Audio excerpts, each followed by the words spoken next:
Pues buenas tardes a todos. Hoy vamos a empezar con el tema de los medios probatorios de una forma muy puntualizada en cuanto a los aspectos más importantes. Bien. Primero es muy importante ver el contexto antes de entrar leyendo a lo que serían los medios probatorios en materia laboral. En cuanto al contexto, podemos basarnos en el aspecto doctrinal. Tenemos tres tipos de probanzas: probanzas sociales, probanzas jurídicas y probanzas procesales. Iniciando por las probanzas sociales, son las que entendemos sobre aquellos medios que nos permiten el cercioramiento para justificar nuestras decisiones. Hacemos un ejemplo. Tú solicitas el servicio de Uber, haces uso del servicio, llegas a tu destino y a la hora de pagar haces uso de una probanza. No es a un tanteo o una cuestión lógica que tú digas, o sea, sabes que me tardé 15 minutos, entonces tentativamente o son 123 pesos la hora, hice 20 minutos, entonces no. ¿Es en base a qué? Es en base a lo que te marca la propia aplicación, el medio electrónico. Entonces el medio electrónico te dice cuál es la cantidad y entonces tú ya pagas el servicio. Tiene que haber una probanza y entonces justificas tu acción, justificas tu decisión. Pensemos en otro ejemplo. Tú compras un servicio de graduación, un paquete de graduación. ¿Por qué? Porque ya acredité todas mis materias.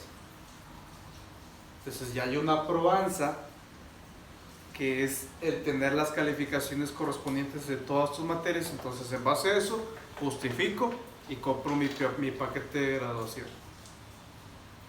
No lo puedo hacer si no he acreditado todas mis materias. Entonces no tengo cómo justificar mi decisión. Y en ese sentido, todas las acciones que tomamos están justificadas por una probanza social, en todos los sentidos. Viéndolo de una forma más técnica, tenemos las probanzas jurídicas. Las probanzas jurídicas son aquellas que están reconocidas propiamente por la ley, como bien su nombre lo indica, para poder dar peso o para poder darle validez hacia un hecho, a alguna cuestión. Y en las probanzas procesales ya hablamos de un aspecto aún con mayor tecnicismo, en donde son utilizadas meramente en los asuntos procesales para poder justificar una pretensión jurídica, para poder justificar una acción o una excepción. En ese sentido, todas las probanzas tienen que tener ciertos requisitos. Como todo ya hemos visto, toda herramienta jurídica necesita el cumplimiento de sus aspectos de fondo y aspectos de forma. En la Ley Federal del Trabajo encontramos los requisitos de fondo en el artículo 779 y 777. Dicho con nuestras propias palabras, para que después lo analices en los artículos correspondientes. Los requisitos de fondo vienen a dilucidar los hechos. Todas las pruebas que tú vayas a invocar, tienen que tener un íntimo ligamento con la litis planteada. Recordemos que la litis es el planteamiento, demanda, contestación, réplica y dúplica en materia laboral. Bien, las pruebas que yo trate de invocar tienen que estar íntimamente ligadas con la litis. Otro de los requisitos es que estén relacionados con los hechos controvertidos. Y añadimos un requisito más en cuanto a fondo, y es que sean trascendentales. ¿A qué se referiría con esto? Supongamos, tengo una acción por un despido injustificado y yo ofrezco una inspección para que analicen la oficina que yo en su momento tenía y busquen que la silla que yo tenía para mis labores pues era de color guinda. No, está bien, guinda azul, no pasa nada, es intrascendental. Entonces, en ese sentido, estos 3 puntos como los más importantes vienen a denotar requisitos de fondo. En cuanto a requisitos de forma, tenemos el 778 y el 780, los cuales hacen referencia a que las probanzas tienen que estar ofrecidas con todos sus elementos para su desarrollo.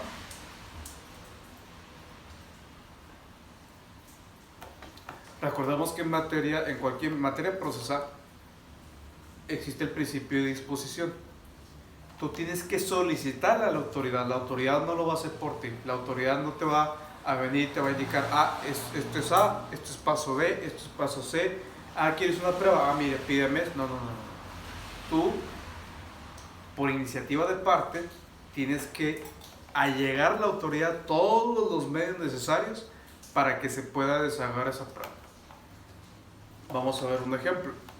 Si vamos a invocar una inspección, bueno, yo tengo que indicarle a la autoridad qué es lo que necesito de ella. Es decir, los medios para su desarrollo.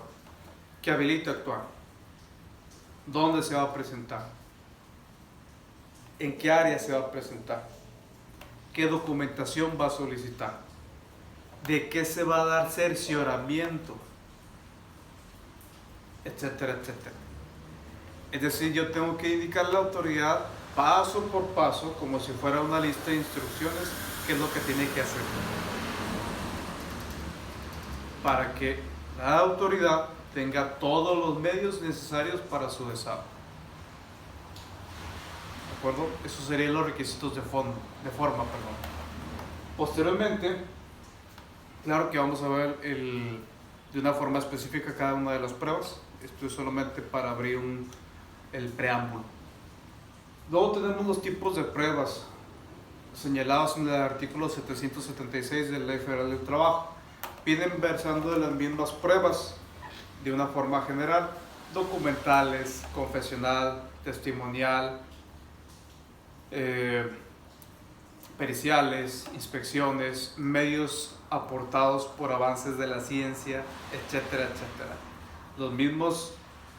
Las mismas probanzas que se manejan en otras materias serían las mismas que aquí.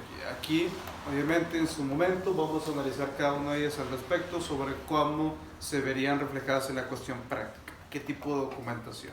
Y sobre todo porque en materia laboral tenemos algunos aspectos que son propios de la materia laboral. Bien. Luego tenemos también el punto número 4, que es el principio de presunción y carga probatoria. Aquí hay algo importante, que igual no es propio de la materia laboral, sí impacta, pero aplica en todas las materias. De antemano sabemos que existe un principio de que quien afirma está obligado a justificar, a probar. Supongamos, yo te voy a dar, salimos de la facultad, yo te doy ride a tu casa, porque vivo a 2 casas de la tuya, entonces, sin problema, te acerco, te bajas y veo que entras a un lugar. Bueno, ahí yo tengo una presunción de que tú vives ahí.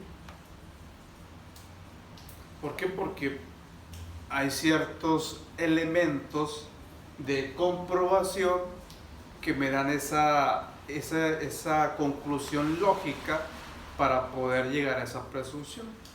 Entonces, bajas, yo vi que bajaste de una forma, yo soy testigo entras ahí y nadie te sacó y ya te quedaste ahí. Entonces ahí tengo ciertos elementos para poder llegar a esa presunción. Ahí es su casa. Ahora, en una situación hipotética, Supongamos que yo te dejo afuera de ese lugar, de esa casa, y yo te digo, ¿sabes qué? No vives ahí. Me vas a preguntar, ¿pero cómo que no vivo aquí? Yo vivo aquí y todos los días yo vengo y entro ahí. Ese es mi lugar. Justifícame tú de lo que estás mencionando. Ah, espérate, discúlpame. Lo que pasa es que tengo este documental, vamos a suponer, un contrato de arrendamiento, donde menciona que ahora yo soy el que vive ahí. Mira, toma. Ah, pero ¿quién fue el que tuvo que justificar? Yo, porque tú tenías la presunción. Esto viéndolo de una forma muy ligera, si lo podemos mencionar de esa forma. ¿Por qué? Porque la presunción puede ser desde un sentido lógico, por probanzas sociales, o puede ser incluso por una presunción jurídica, cuando la misma ley indica que hay una situación de contexto donde se da por cierto algo, porque la ley así lo indica. Por ejemplo, en materia laboral hemos visto la existencia del contrato individual de trabajo. Goza de presunción jurídica el trabajador, aunque no haya un contrato de trabajo. ¿Cuándo? Ah, porque se reúnen los 4 elementos de la relación laboral. Reúno los 4 elementos de la relación laboral y entonces hay una presunción de que existe un contrato laboral. Entonces es una presunción jurídica, no una lógica, sino una jurídica. Y en ese sentido, al tener una presunción, ya sea lógica o jurídica, alguien tiene la carga probatoria. La carga probatoria viene a fungir como un gravamen impuesto para poder allegar los elementos necesarios para el cercioramiento de algún hecho o de alguna pretensión. Te arrojo la carga probatoria. Y es parte de la mecánica del funcionamiento cuando hablamos de los medios probatorios. En materia laboral, como vamos a ir viendo con mayor detenimiento en próximas lecciones, la carga probatoria recae sobre el patrón en muchos de los sentidos, de manera que el trabajador goza de muchas presunciones, nuevamente por una fuente jurídica, que bien, tiene un trasfondo de lógica. Se entiende que el patrón, por tener el empoderamiento económico y administrativo, pues él tiene que poseer toda la documentación necesaria para la relación laboral, la documentación administrativa. ¿Cómo se lo voy a pedir al trabajador? Al trabajador lo único que le interesa pues es llegar y trabajar y ya.